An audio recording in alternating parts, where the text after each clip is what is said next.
Krishna. Please lead us in kirtan. I'll just pay my obeisances to my spiritual master, Satsvarup Maharaj, and to Srila Prabhupada, and to the devotees who are joining this Sangha. Hare Krishna, Krishna Krishna, Hare Hare, Hare Rama, Rama Rama, Hare Hare. Hare Krishna, Krishna Krishna, Hare Hare, Hare Rama, Rama Rama, Hare Hare. Krishna, Krishna Krishna, Hare Hare, Hare Rama, Rama Rama, Hare Hare. Hare Krishna, Krishna Krishna, Hare Hare, Hare Rama, Rama Rama, Hare Hare. Jai Krishna Balaram, Hare Krishna, Krishna Krishna, Hare Hare, Hare Ram, Ram Ram, Hare Hare, Hare Krishna, Krishna Krishna, Hare Hare, Hare Rama, Rama Rama, Hare Hare, Hare Krishna, Krishna Krishna, Hare Hare, Hare Rama, Ram Ram, Hare Hare, Hare Krishna, Krishna Krishna, Hare Hare, Hare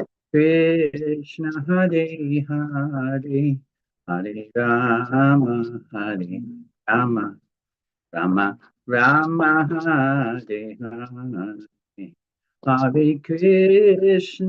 Rama, Hare Hare, Hare Krishna, Krishna Krishna, Hare Hare, Hare Rama, Rama Rama, Hare Hare. Jaya Krishna Balaram, Krishna Balaram, Jaya Krishna Balaram, Jaya Radha Shama Sundar, Shri Radhe. Jaya Krishna Balaram, Krishna Balaram, Jaya Krishna Balaram. Jaya Gauranitai, Gauranitai, Jaya Gauranitai. Jaya Prabhupada, Jaya Prabhupada, Jaya Prabhupada, Jaya Prabhupada. Gurudev, Gurudev, Gurudev, Jaya Jaya Gurudev. Jaya Om Vishnu Padmahamsa Parivajak Acharya Astotarastata Srimad His Divine Grace Sri Bhaktivedanta Swami Srila Prabhupada Ki Jai. Ananta Koti Vaishnavinda Ki Jai. ISKCON Founder Acharya Srila Prabhupada Ki Jai. Srila Bhakti Siddhanta Saraswati Goswami Maharaj Ki Jai. Namacharya Srila Haridas Thakur Ki Jai. Prem Se Kaho Shri Krishna Chaitanya Prabhu Nityananda Shri Advaita Gadadhar Shivasari Gaura Bhaktivinoda Ki Jai. Shri Radha Krishna Gopi Gopinath Shanma Kunda Radha Kunda Giri Govardhana Ki Jai. Shri Vrindavan Dham Ki Jai. Shri Navadvip Mayapur Dham Ki Jai. Shri Ayodhya Dham Ki Jai. Shri Jagannath Puri Dham Ki Jai. Tulsi Devi Ki Jai. Bhakti Devi Ki Jai. Yamuna Devi Ki Jai. Ganga Devi Ki Jai. Samabeta Bhaktivinoda Ki Jai. Transcendental Book Distribution Ki Jai. Transcendental Prashadam Distribution Ki Jai. Go Rapam Anande Hari Bol. Glories to assembled devotees. All glories to assembled devotees. All glories to assembled devotees. All glories, all glories, all glories to Sri Sri Guru and Sri Gauranga. Hari Bol. Jai. Thank you so much, Prabhu, for the very melodious kirtan. And all glories to the pujaris of Krishna Balaram Mandam. Welcome, everyone, to Srimad Bhagavatam reading with His Holiness Jayadvaita Swami and friends. It is Monday, March 11th on the East Coast of the United States. And we are continuing our reading in Srimad Bhagavatam, Canto 3, Chapter 29 we're on, and it's text 11 and 12. That's correct, my husband? Yes. Okay, so I will be moderating the chat in consideration of my husband's vocal cords. And welcome, everyone. We're very happy to have you here. And don't quite have the verse up yet, so I'm going to do that right now, and then I'll kick off the reading.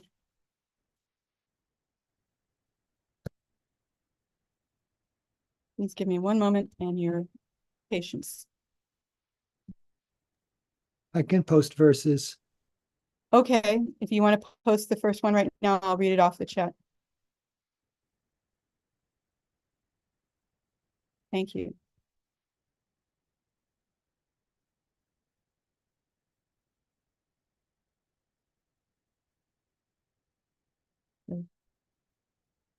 Maguna Shruti Matrena Mai Sarva Guhashaye Manogatira Vichina Yata Gangam Bhaso Basom Budhao Lakshanam Bhakti Yogasya Nirgunasya Hyudahritam Ahoetuki Avya Vahita Ya Bhakti Purushotame. Translation: the manifestation of unadulterated devotional service is exhibited when one's mind is at once attracted to hearing the transcendental name and qualities of the Supreme Personality of Godhead, who is residing in everyone's heart. Just as the water of the Ganges flows naturally down towards the ocean, such devotional ecstasy, uninterrupted by any material condition, flows towards the Supreme Lord.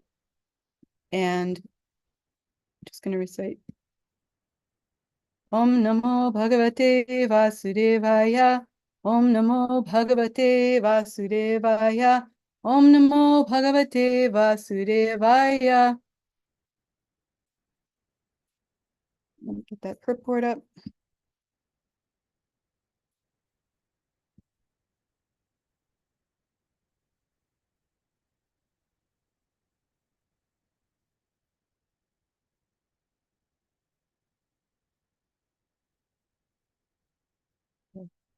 Purport. The basic principle of this unadulterated, pure devotional service is love of Godhead. Madguna Shruti Matrena means just after hearing about the transcendental qualities of the Supreme Personality of Godhead. These qualities are called nirguna. The Supreme Lord is uncontaminated by the modes of material nature. Therefore, he is attractive to the pure devotee. There is no need to practice meditation to attain such attraction.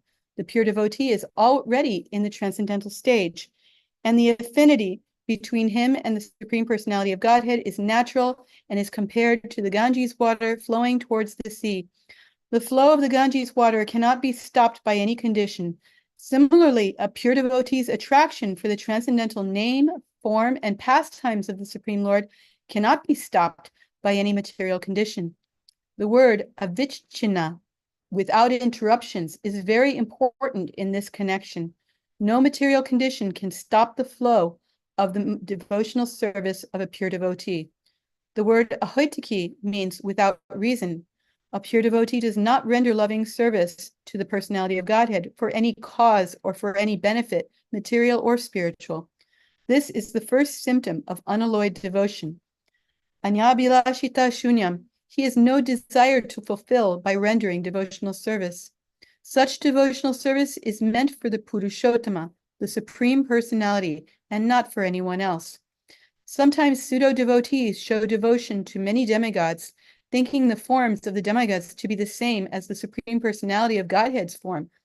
It is specifically mentioned herein, however, that bhakti, devotional service, is meant only for the Supreme Personality of Godhead, Narayan, Vishnu, or Krishna, not for anyone else. Avyavahita means without cessation. A pure devotee must engage in the service of the Lord 24 hours a day without cessation. His life is so molded that at every minute and every second, he engages in some sort of devotional service to the Supreme Personality of Godhead. Another meaning of the word avyavahita means that the interest of the devotee and the interest of the Supreme Lord are on the same level.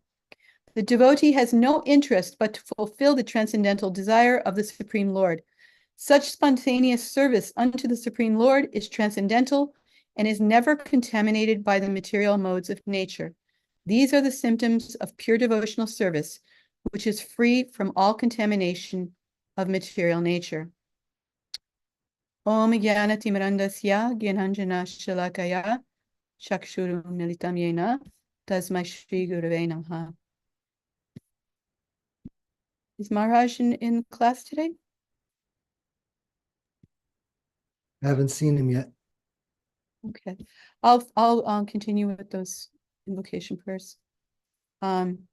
Shri Chaitanya Manovishtam Stapitam Yena Bhutale Swayam Rupa Kadamahyam Dadati Swapatantikam Vandeham Shri Guru Shri Yuttapada Kamalam Shri Gurung Vaishnavamscha Shri Rupam Sagrajatam Sahagana Raghunatan Vitam Tam Sajivam Sadvaitam Savadutam Parijana Sahitam Krishna Chaitanya Devam Shri Radha Krishna Padan Sahagana Lalita Shri Vishakan Vitam Cha He Krishna Kanuna Sindhu Dina Japbando Jagapate Gopesha Gopika Kanta Radha Kanta Namostute Tapta Kanchana Gorangi Radhe Vrindavaneshwari Vrishabhanu Sute Devi Pranamami Hari Priye Vancha Kalpatarubhyascha Kripa Sindhubhya Devacha Patitanam Pavanebhyo Vaishnavebhyo Namo Namaha Shri Krishna Chaitanya Prabhu Nityananda Shri Advaita Gadadhar Shri Vasadi Gaura Bhakta Vrinda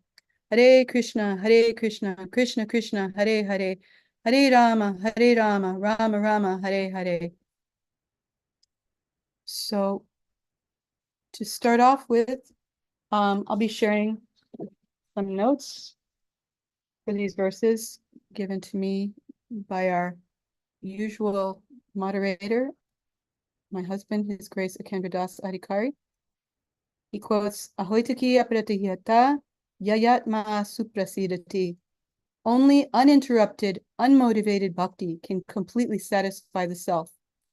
A pure devotee does not render service for any benefit, material or spiritual. He just loves Krishna. His love for Krishna is all he cares about. He's not calculating, will this benefit me materially? Will it benefit me spiritually? What's in it for me? All he wants is to see Krishna is satisfied. From the teachings of Queen Kunti is quoted, we should try to satisfy Krishna in all respects, and then we shall be satisfied in all respects. So, are there any comments or questions before I say anything? Okay.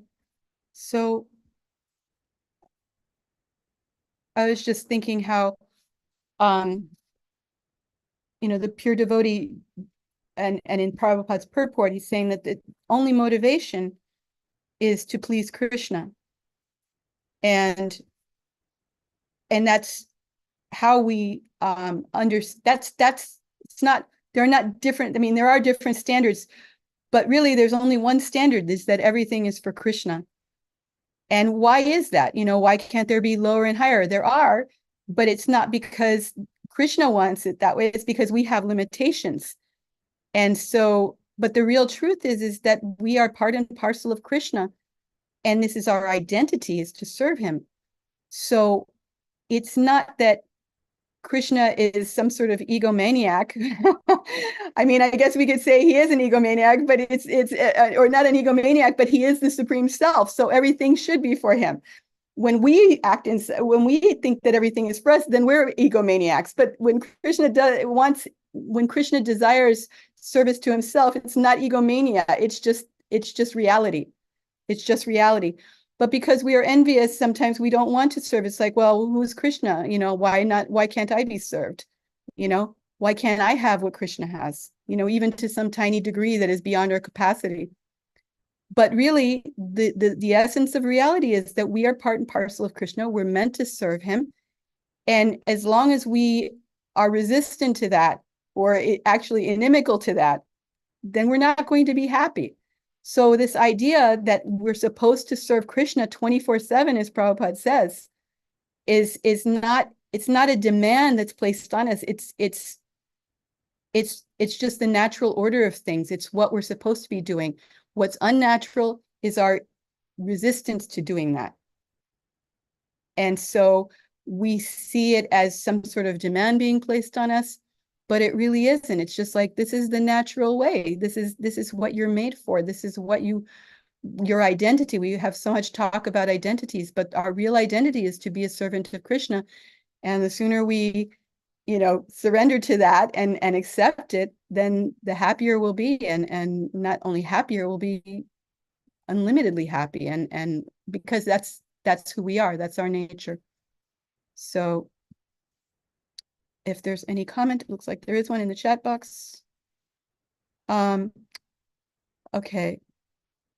Yeah, I mentioned to Maharaj about daylight saving time, but maybe he got, maybe he hasn't adjusted it yet. There's also a comment from the purport to 126, the Ahoitaki Apratihata verse. This relation of servant and the served is the most congenial form of intimacy. Yeah. I don't know if we always think of it that way, if we think it's the most congenial form of intimacy, because we have this desire to be served, or to desire to be in control, instead of the desire to serve and the desire to be controlled. So I'll admit, in my conditioned nature, I'm like, it doesn't sound so congenial to me. I want to be in control. But I think the material nature, the material nature exists just to basically give us a practical experience that it's not our nature. It's not what we need, is to be in control, because it's whenever we try to control, we wind up in trouble. It's that we try to surmount the material nature, but we wind up becoming more and more entangled in her complexities, and we see evidence of that every single day. Every single day, people try to surmount the material energy, and they just get more and more entangled in the backlash and the slap back and all of that, just, and then they try to find other ways to overcome those difficulties that they've created themselves. So, all right, more from the same purport. And I'm also going to share from Srila Vishwanath. Krishna is this complete whole, and everything else is his part and parcel. The relation is one of the servant and the served. It is transcendental and is completely distinct from our experience in material existence. There's a raised hand from Tulsi Toshani Mataji. Hare Krishna. Yes. Yeah, I like to see the analogy of the cells, the body and the cells that, like serve the body, but they have to function a certain way to serve the body. If they try to function in their own way, it starts to make like a cancer, right? Mm-hmm. I feel like it's like the same. Well, I mean, it's a good way to understand it. Yeah, we don't want to be a cancer. No. Yeah, no, the thing is, though, cancer, lives in the body and then it gets cut out. So we're already, before we have a chance to even cause any trouble, we get to go and be independent cells in the material world. So, there's no chance of causing any problems in this, we just get our opportunity to try to live independently, try to be independent of the whole. All right, I am going to share from Srila Vishwanath Chakravarti Thakur. He says, because the mind, by hearing about my qualities, this is his translation, because the mind, by hearing about my qualities, flows continuously to me, the Supreme Lord residing in the hearts of all people, just as the Ganga flows to the ocean. It is said that the quality of bhakti beyond the gunas is absence of results other than bhakti and lack of obstructions from other processes. Okay. And then the purport here, the commentary, the qualities of pure bhakti mentioned in Srimad Bhagavatam 3:25-32 are here mentioned again for easy understanding. The mind continually flows to me, the Supreme Lord, situated in all the antakarnas, and thus the easy object of meditation, just by hearing about my qualities. Because of this, it is said to be the quality of bhakti yoga. The sentence continues in 2 verses.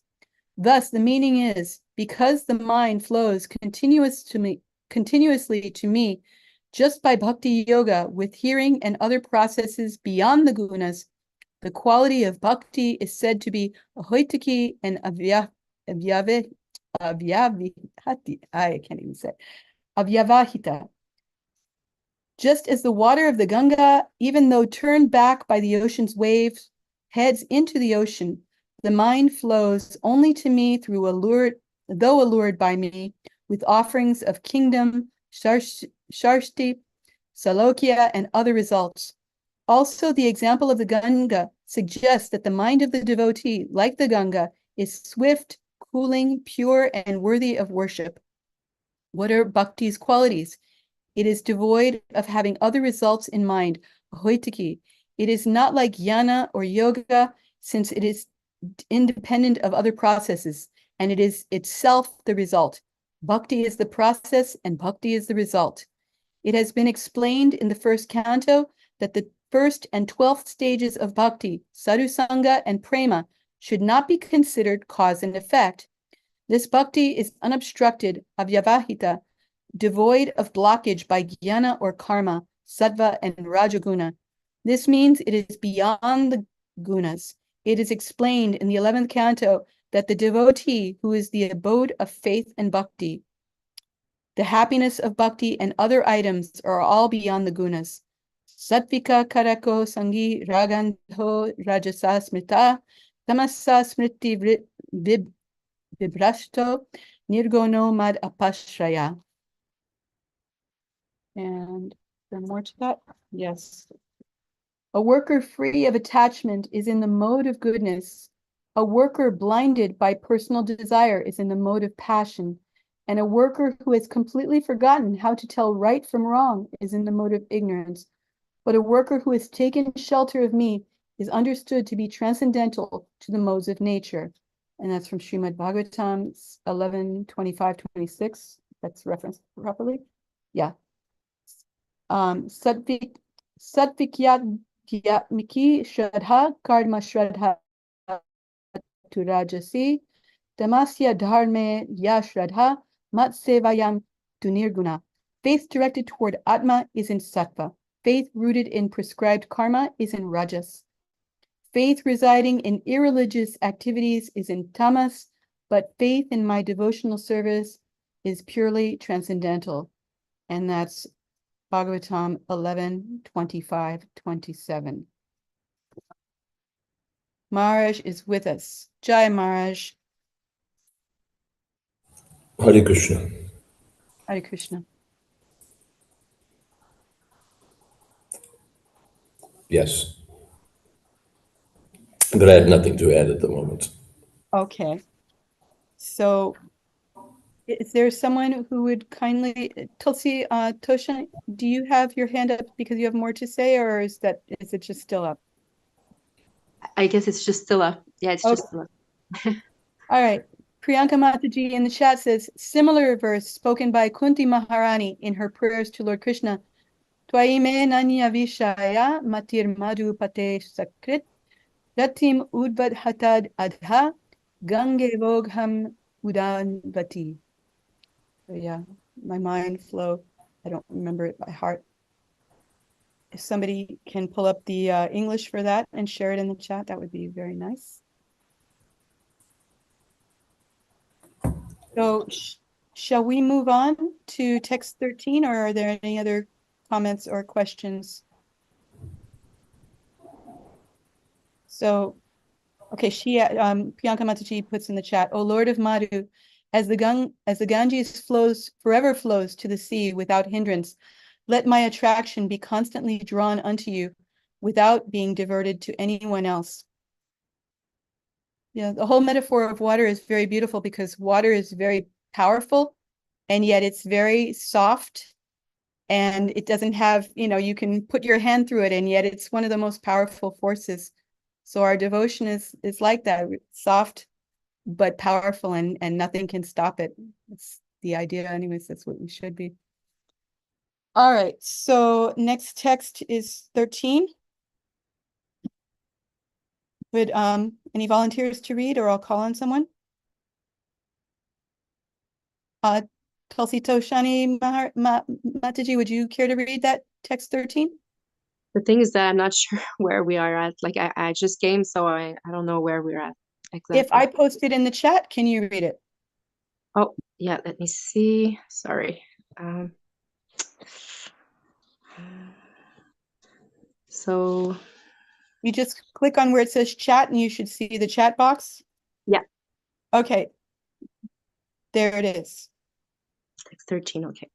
Salokya Shasti Samipya Sarupya Ikatvam Apyuta Diyamanam Nagrihananti Vinamatsevanam Janaha. Translation: a pure devotee does not accept any kind of liberation. Salokya, Sarsti, Samipya, Sarupya, or Evakta, even though they are offered by the Supreme Personality of Godhead.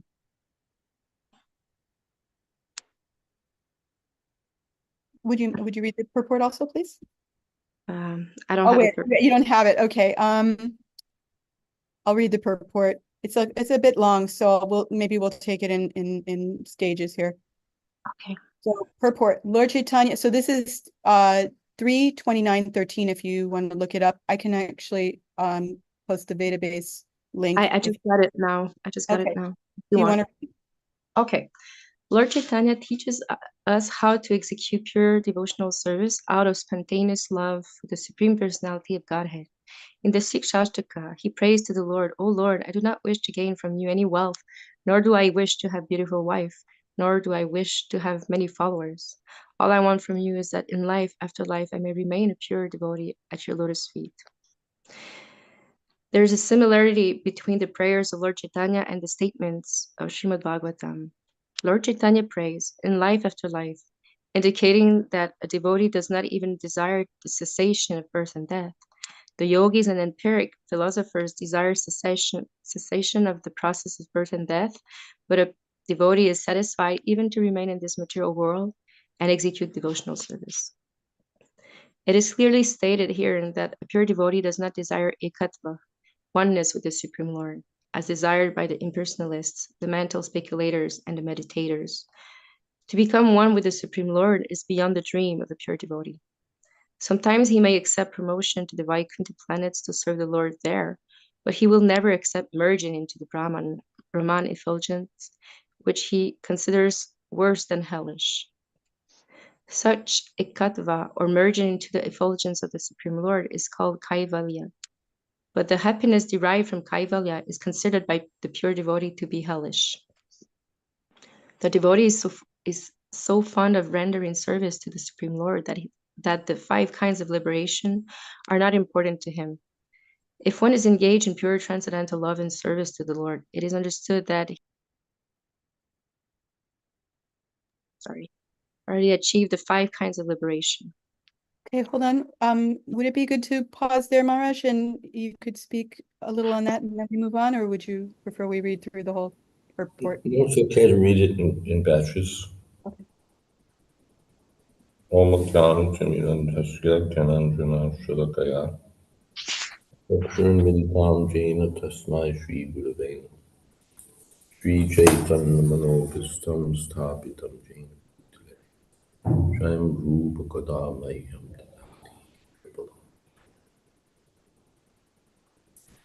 These are the 5 different kinds of liberation. Salokya, and they'll be explained as we continue in the purport. Diyamanam nagrinanti vinamat sevanam jana. This is left out of the translation, actually, but it's important. Vinamat sevanam grinanti. They don't accept these liberations without my service. The Prabhupada explains in many places that the devotee may accept samipya, sharsti, sayuja, samipya, to be close to the Lord, to be on the same planet, to have opulences like the Lord, but not sayuja, to be one with the Lord. Because that oneness, absolute oneness, Kaivalya-advaita, that means that word, ekatva, that's the end of devotional service. For devotional service, there has to be the Lord and the devotee and the process of service. And when you have ekatva, that's impossible. There's no Lord, there's no servant, everything is one. So that's kaivalyam narakayate, that kind of liberation, so aspired for by the Mayavadis, is despised by the devotee as being worse than hell, because there's no service. Avinamat sevam. Without my service, the devotees don't want these kinds of liberation. So, as Prabhupada also says, actually the devotees don't want any of the 5. It's not that if you'll promote me to your planet, if you'll give me opulences like yours, if I can have a form resembling yours, then I'll serve. The devotee spontaneously serves out of pure love for Krishna, regardless of any consideration of return. I want to send that without any consideration of return. But the Lord may give these grananti. They may be given by the Lord. Diyaman. They may be given by the Lord. And then the devotee may accept them, grananti. All right, the Lord is giving some blessing. I don't mind if I get to be in his company, if I get to be on his planet. That's all right. That's not why I'm serving, but if it comes, all right. But if he offers that now you can become one with me, no, that's hellish. That I won't accept. Okay. Maharaj, I had a question. Mm. Is this oneness, is it factual or is it an illusion? In other words, can you really lose your individuality? Is there a way that you really lose your individuality? Srila Bhaktisiddhanta Saraswati Thakur uses the nice phrase that one's individuality is held in abeyance. Right. You know, it's put on hold, it's canceled, it's what shall we say, suppressed, or in one way or another, it's blocked out. So one does achieve oneness. The individual soul's the soul's individuality is what's the word, obliterated, and the soul merges into Brahman. By the way, that word is pronounced Brahman, but that's just I detected a note of unsurety. It's pronounced Brahman. But early devotees, before the days of diacritic marks uh, and before standard spellings in our books, needed a way to distinguish between Brahman, the absolute truth, and Brahma, the creator of the universe.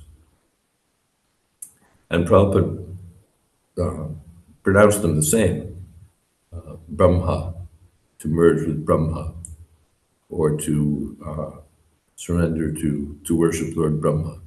Prabhupada pronounced them essentially the same way. And so the Sanskrit editors, for clarity, added an N, which is one of the case endings for Sanskrit words. So I think it's the only word we treat that way. We don't have Rupa Goswami and all of that, which some Sanskrit scholars prefer. But we have it for Brahman because the devotees or the early editors thought that, well, we need a way to distinguish between the two, and there were no diacritic marks to do it. And then for further clarity, they pronounced them differently. So you got Brahman realization, but there's no long A there, and it's not a standard pronunciation. It's just something that happened in 1967 or what have you, and has been carried forward even to this day. But it's not how Prabhupada pronounced it, and it's got really nothing going for it. So there's a tangential, historical, etymological, whatever remark. But yes, so there's this oneness, which is not really possible. It's not constitutional to the living being. But Krishna manages, all right, you want to become one with me, I'll absorb you into my effulgence. But then Aruya Kristrena Parampadam Tata Patantito Nadrata Yushmanam.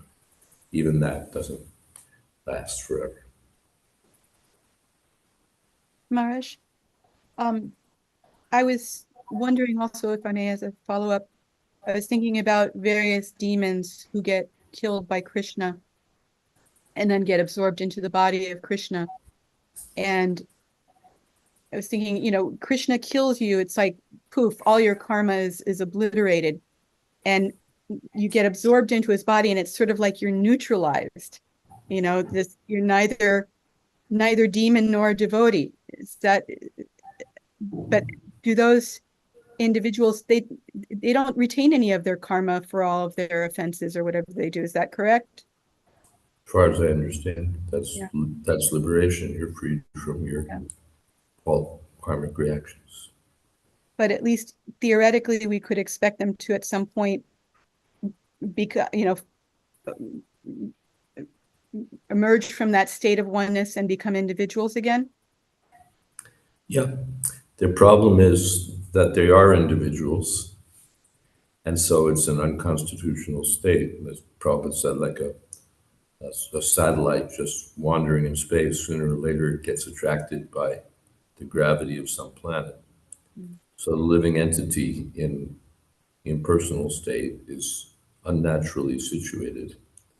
So his true nature will come out again, individuality.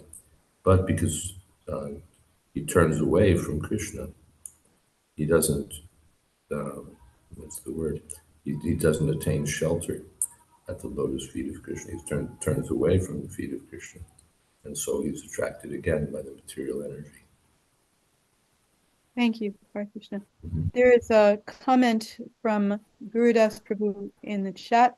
He says, one wonders why the all-merciful Lord would even offer such a hellish form of liberation as ekatva to one who he knows is aspiring to serve his lotus feet, except as a test, or to glorify his devotee when he rejects such liberation. Yeah, those are good. That's a good analysis. Good comment. Dr. Ross says in the chat, Hare Krishna, was there a period in which Krishna was alone and there was something of a oneness of only one person in existence with no one to have a relationship with? No. First of all, you have the whole spiritual sky, which is, let me just get that comment.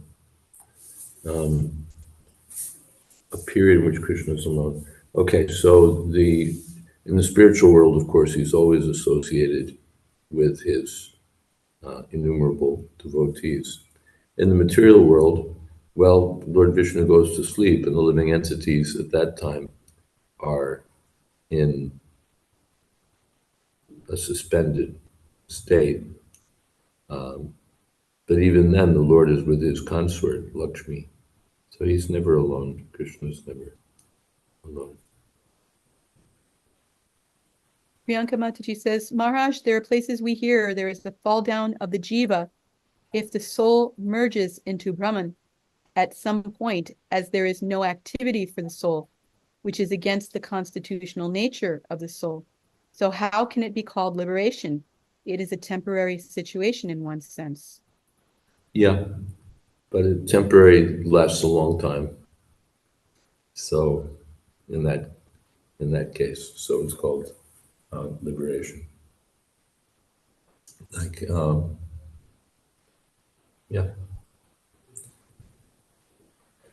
Like he's in the hospital, if someone's diseased, then he's diseased. And if they knock out all the microorganisms that are causing the problem, then they can say, okay, he's free from the disease now. He's free from the disease. But he has to resume his ordinary activities. If he remains lying in the bed, then he's not really healthy. You can say he's free from disease, but he's not in his healthy condition. So either he has to return to health, he has to eat again and walk again and all of those things, or else he returns to disease. He returns to disease because you can't just lie in bed forever. The Prabhupada gives that example. They may not be diseased, but they're not healthy.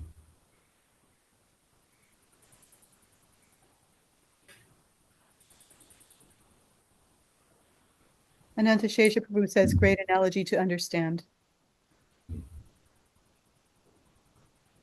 Saraswati Mataji says, pranams. I read that the conditional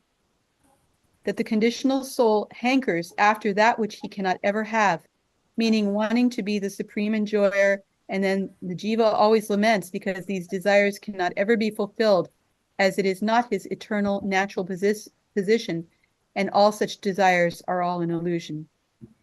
Yeah, therefore Prabhupada calls oneness the last snare of Maya. You can become one with God. Still an illusory desire. It's very subtle, and we find in Srimad Bhagavatam that Kumar almost merges with Brahma. It's so attractive, the beautiful Brahman effulgence, but he gets past it.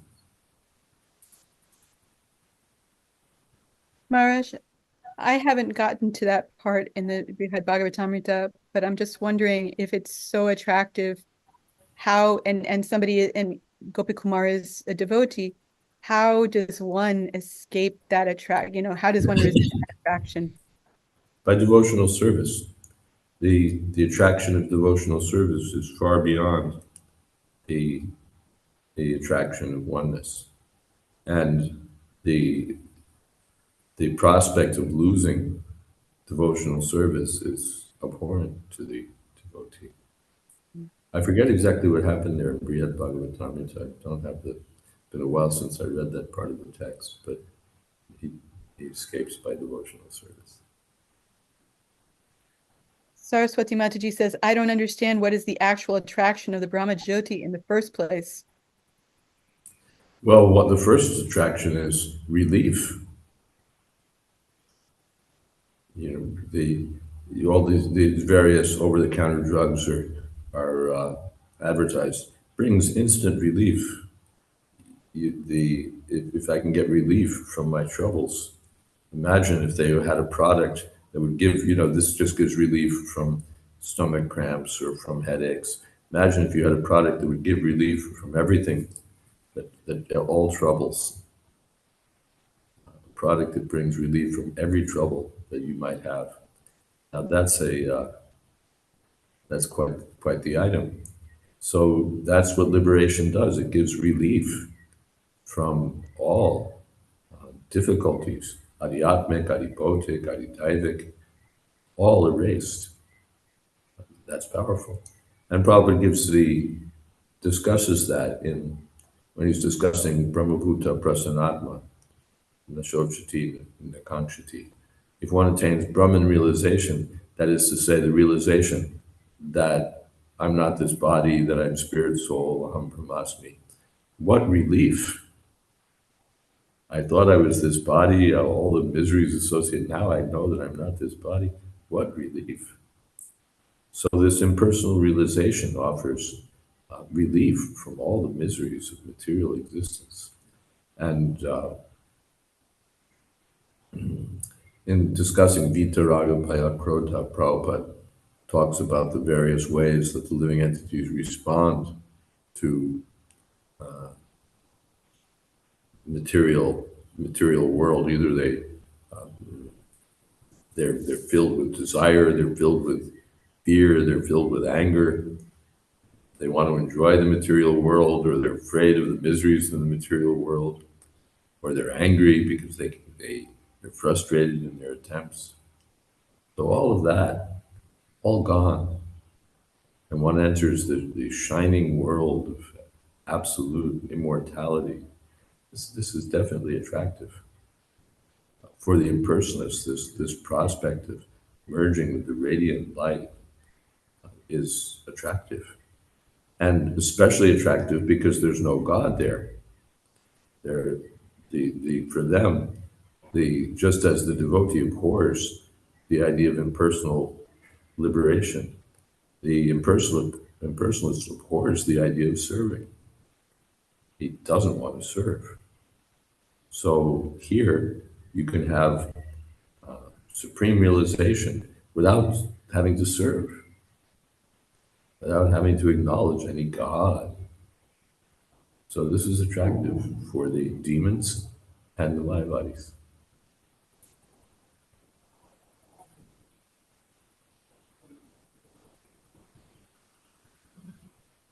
This relief from miseries, that's the Buddhist nirvana. Nirvana means snuffing out. So when you snuff out individuality, you snuff out all the miseries. That's the Buddhist fix for suffering. Desire means suffering. So if we can get free from desire, how do we get free from desire? We get free from desire by escaping from the illusion of individuality, of individual existence. So the Buddhist nirvana offers freedom from miseries, but at the cost of individual existence.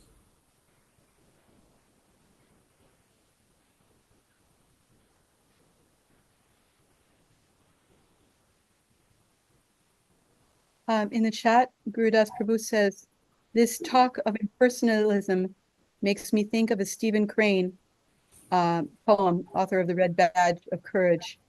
It says, I saw a man pursuing the horizon, round and round they sped.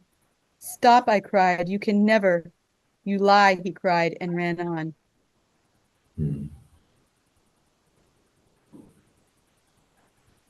Dr. Ross says, Hare Krishna, why is it that some souls are inclined towards devotional service while others are averse to it? Individuality. Some turn, they have individual independence. Some turn toward Krishna, some turn away. It's not determined by any material considerations. Some are inclined to Krishna, some away. Initially, but later, of course, by the association of the modes of material nature, that can be there. By bad association, one becomes inclined toward impersonalism, voidism, and so on. Maharaj? Oh, and Ananda Shesha Prabhu says previous pious credits and causeless mercy. And previous devotional service. Yes. Maharaj, I'm sorry, were you about to say more? No. So your comments about devotional service keeps us from being attracted to the impersonal Brahman. And it reminds me of, what we were reading. Vishwanath Chakravarti was saying that, where is it?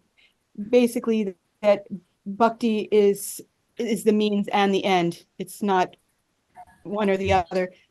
And I was thinking how we talk about a Gyata Sukriti.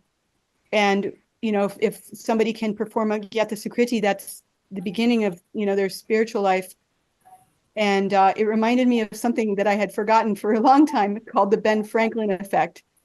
And in which he says that if you want to make an enemy into a friend, somehow get him to do you a favor, because if you do something nice for someone, you're inclined to think more positively about them. So I'm thinking, the whole Krishna consciousness movement is just like an institution and a mechanism to get all these inimical souls to do one small favorable thing for Krishna, and that causes them to think more favorably. It may not happen so obviously or immediately as that, but it's just that idea that by doing some service for someone, you think more positively about them or you become more favorable to them. It seems to be very powerful.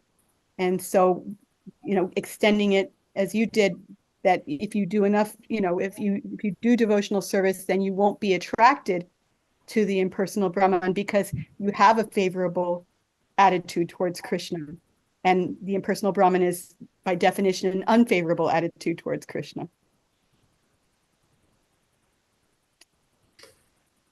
Yeah, it's unfavorable when in some discussion of the interminable topic of where the jiva falls from, Prabhupada rejected the idea that he falls from the impersonal Brahman because Prabhupada said that's already a fallen position. Mm-hmm.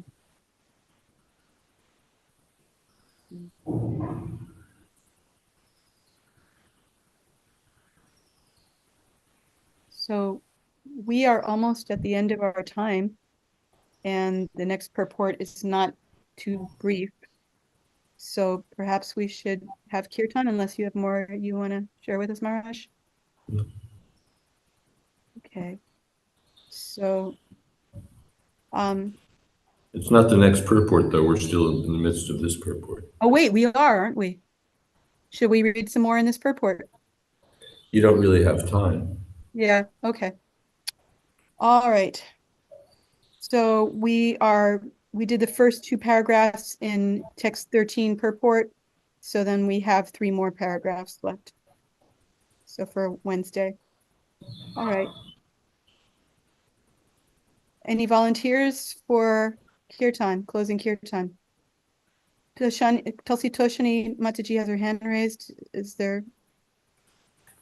Well, I had just a little question about the oneness again. Is there any notion of oneness in devotional service practice, like having, perceiving Krishna in the heart, perceiving Krishna everywhere?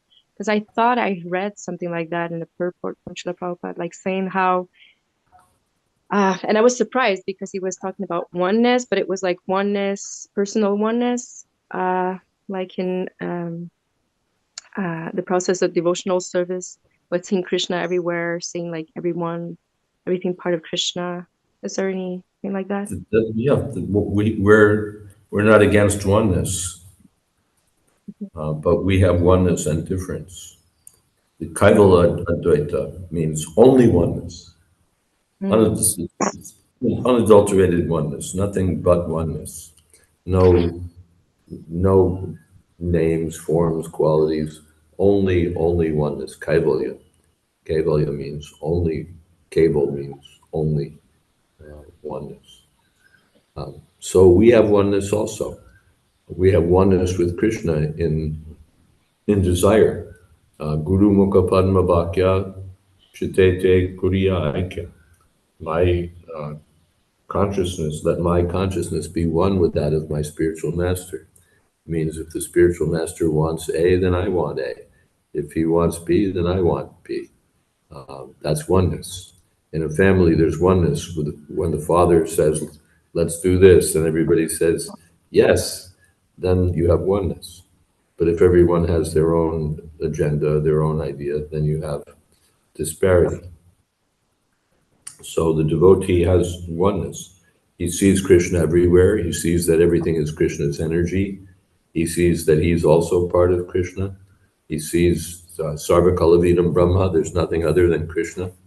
So there's oneness. But that oneness is not the kind of oneness that stomps out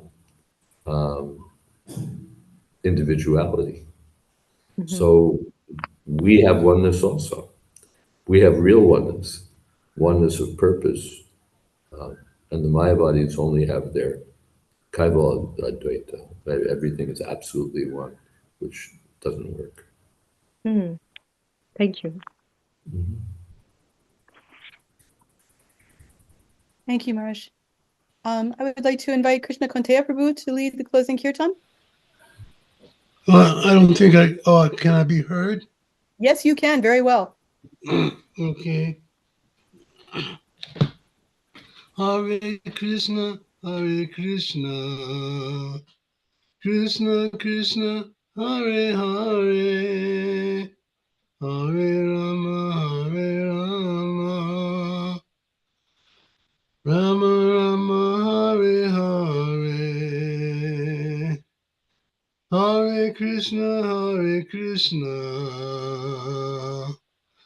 Krishna Krishna, Hare Hare, Hare Rama, Rama Rama, Hare Hare, Hare Krishna,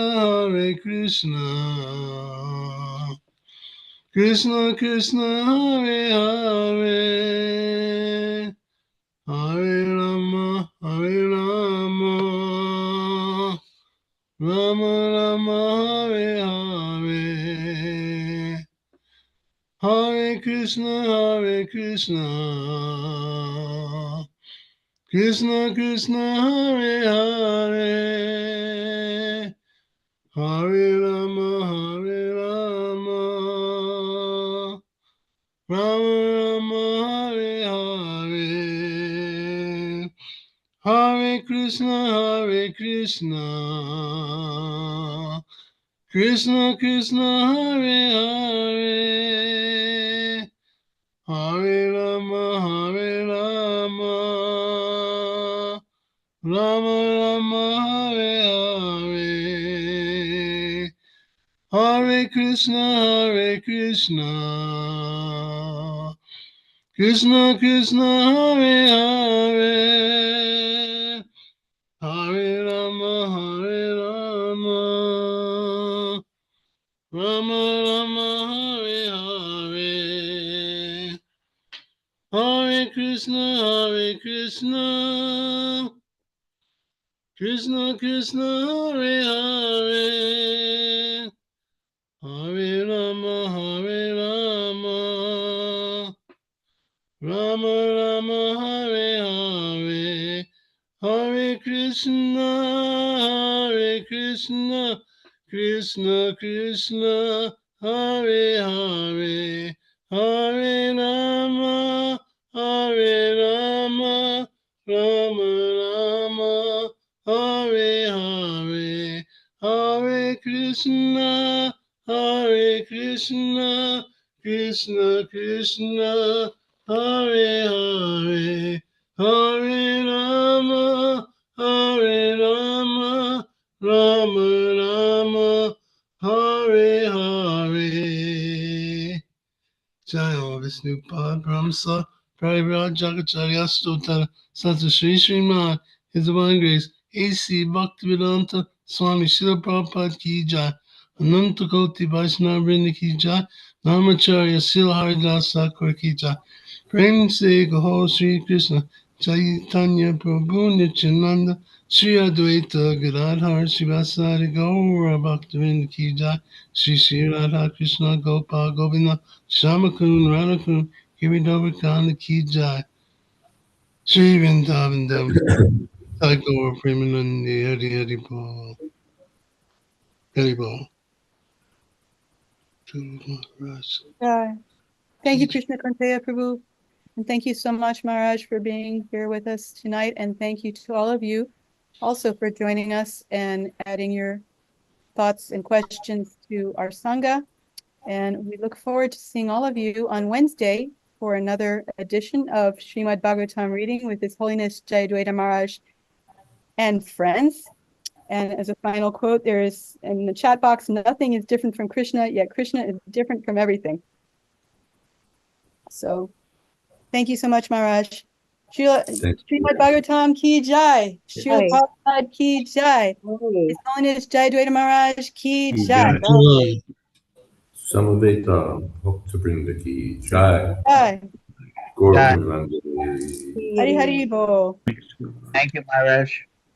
Thank you, Thank you, Maharaj. Gurudev Prabhu. Thank you, Tulsi Priya. Hare Krishna. Krishna. Jai.